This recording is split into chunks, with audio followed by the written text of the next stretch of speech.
Hi, my name is Jamal Moss, and I am a medical student at Meharry Medical College. I graduated NC State in 2015, and today I'm here to really just share my story with you all in hopes that it will inspire you to be the change that you want to see in your community. And I'll do that by really just sharing my story. So I started NC State back in 2012, and I actually came in as a community college transfer student. I am a first generational college student, so me leaving home was a pretty big deal.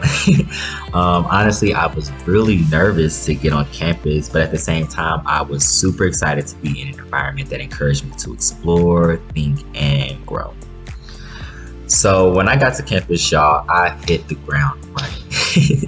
I really just wanted to take advantage of the opportunities that were there. I got a job on campus, I did undergraduate research, and I really loved doing community service. And all of those experiences have shaped the person that I am today. And here are just a few moments that I was able to capture along the way. So in 2015, I graduated with a degree in biological sciences and a concentration in integrative neurobiology and physiology. And the people that you see here on this screen, who I'll call my tribe, were very influential to making sure that I walked across the stage. They were a listening ear when I needed it most, and they connected me to opportunities that I now consider the highlight of my experience at NC State. However, not every moment was good. I battled with health issues my first semester. Money was always an issue for me and my family as a low-income student. And I was one of very few Black men in my classes, and this left me feeling frustrated and alone a lot of the times. But I can say that from my experience, I learned that everything that I need to be successful is already inside of me. And with that, I'm so happy to say that I had folks who supported me that helped me trust my vision. And along the way, I was able to trust myself.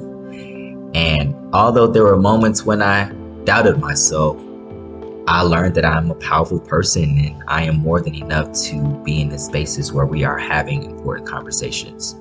So with all that said, I do want to encourage you all to show up as your whole selves, unapologetically. Don't ever apologize for who you are.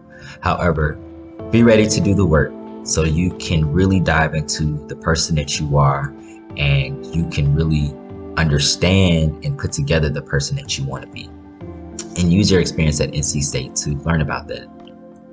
So after I graduated from NC State in 2015, I got a job as a clinical research coordinator at Rex Hospital, which is literally right down the road from campus.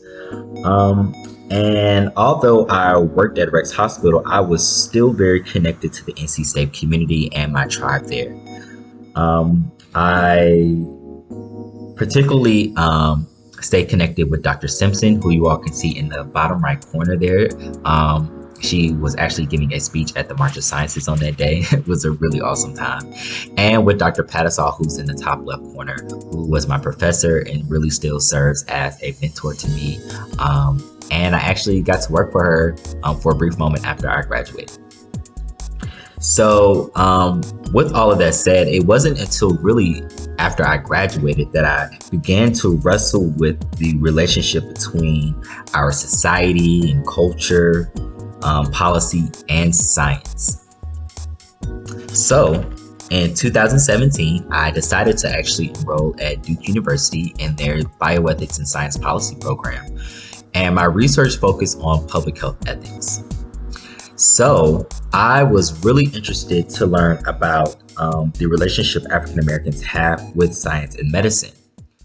So for my summer research practicum, I worked with a community nonprofit organization called Talk Health with Frankie, and that's who you all see in that bottom right-hand corner. And we collaborated with a medical clinic in Durham to holistically address chronic diseases such as diabetes, high blood pressure, and heart disease in communities of color. Now, over the course of my studies, I realized that systemic racism is a public health crisis. The chronic diseases that disproportionately affect Black and Brown families are fundamentally due to racism and the barriers it puts in place to oppress communities of color. Discriminatory policies, regulations, and practices have kept Black and brown families from accessing healthy food options in their neighborhood, from getting access to quality housing in community parks and green spaces, and have even left them out of the conversations around good paying jobs and affordable healthcare. And by the end of my time at Duke, I was overwhelmed by the amount of data that I gathered.